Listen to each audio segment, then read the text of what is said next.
Hi everyone, Kate here, and today I'll be sharing with you a few of my favorite ways of repurposing vintage and antique items around the home.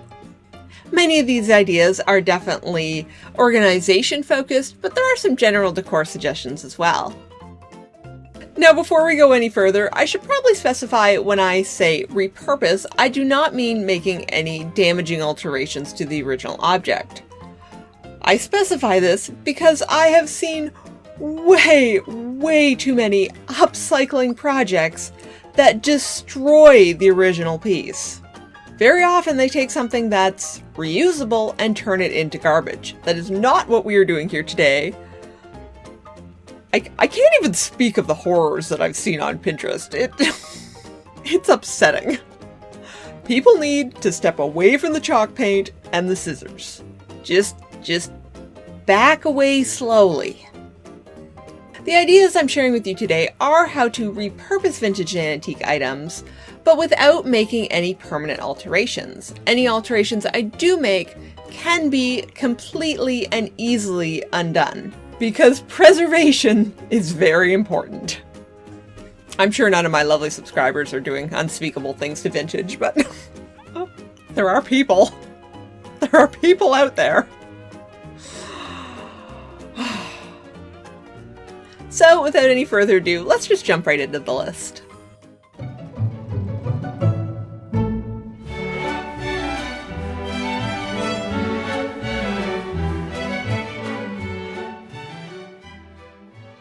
The first idea on my list is to use a vintage toast rack as an organizer. I actually own two vintage toast racks. I have one in my craft room, which I use for storing project notes, pattern pieces, any little bits that I have to keep track of for whatever I'm sewing at the moment, and then I also have a second one, which I keep on my desk.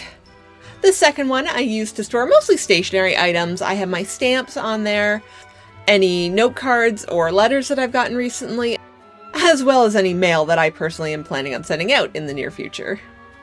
I may not like cold toast, but I do love a pretty toast rack. Toast racks are usually fairly easy to find at antique stores. A simple one's probably going to range somewhere from about $10 to $20, but they definitely go up in price if you want something that's, real silver or has some sort of fancy engraving on it.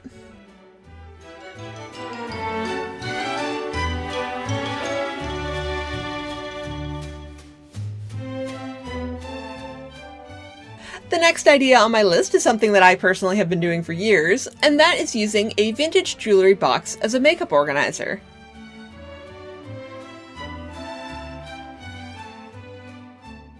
For a normal size collection, not YouTuber size collection, but just a normal size collection of somebody who's somewhat interested in makeup, I find a jewelry box to be the perfect container. What I like most about these jewelry boxes is they not only look cute, but they are very functional. They take up sort of a nice compact amount of space, and they often come with dividers in them. Now, I've added a few extra removable dividers to mine, but that's completely optional. You really don't need to, especially if you're storing larger items such as big powder compacts.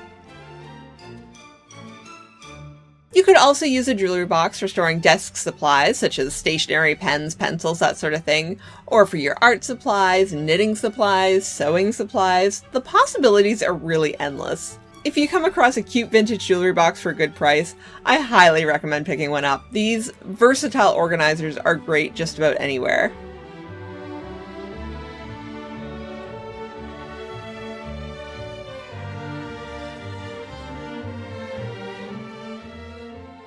Did you know virtually all crochet is done by hand?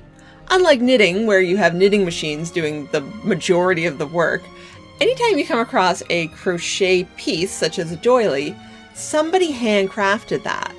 Due to this handcrafted nature, as well as the beauty of antique doilies, I've always considered them to be rather works of art. And that is exactly what I've turned them into. Now, this is one of my slightly riskier projects in terms of damaging the original item. However, unlike some other tutorials I've seen, I don't cut up the doilies. Seriously, people, put down the scissors. Please. Instead, I've carefully mounted them to a frame made from die-fast cotton stretched on an embroidery hoop. I've used a matching cream-colored thread and carefully secured it so that the doily is as evenly supported as possible, so there's no undue strain on any one part of the piece.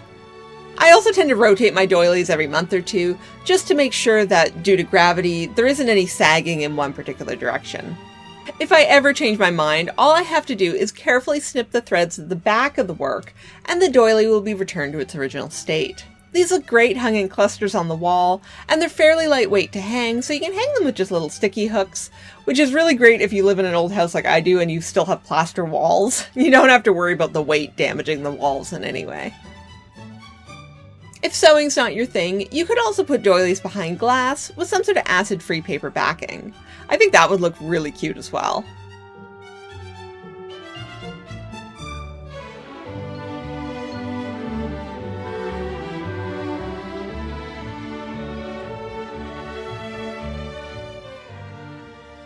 The next idea on my list is actually more of a general suggestion rather than a specific idea, and that is to use vintage servingware to store all sorts of odds and ends. I have a number of vintage and antique bowls and dishes and various servingware that I use for storing all kinds of stuff, not just for serving food as it was originally intended. Any pile of small items instantly looks more organized and fancier if you put it in a nice serving dish. Here are a few examples of what I mean.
The last idea on my list today is to use an antique sewing machine table as a sewing machine table.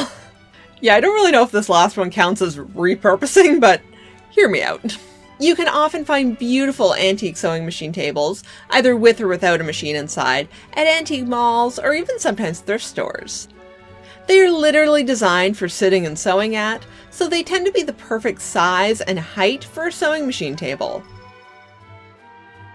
Mine does have an antique machine inside from the 1920s, but it's not currently in working condition. While I plan on having it restored one day, for now it looks fantastic as a platform for my more modern sewing machine. I also really like the small footprint of these tables. They're a very economical use of space, which is great if you have a very small sewing room like I do. Or just no sewing room at all. Well, I realize that's kind of a luxury. I do have a cloth underneath my machine just to prevent any sewing machine oil from potentially damaging the finish, but in reality, the top of this table has really seen better days. I actually prefer less than perfect antiques because you don't really have to be quite as precious or as careful with them as you would with something with an absolute pristine finish, which I find makes them a lot more practical for day-to-day use. I do like a mix of form and function. Well, that's my list for today. Let me know down in the comments if you have any other ideas for repurposing vintage and antique items. Unless it involves damaging or harming them. In which case, I don't want to know. Just don't tell me. I can't handle it. As always, thank you for watching, and I will see you guys next time. Bye!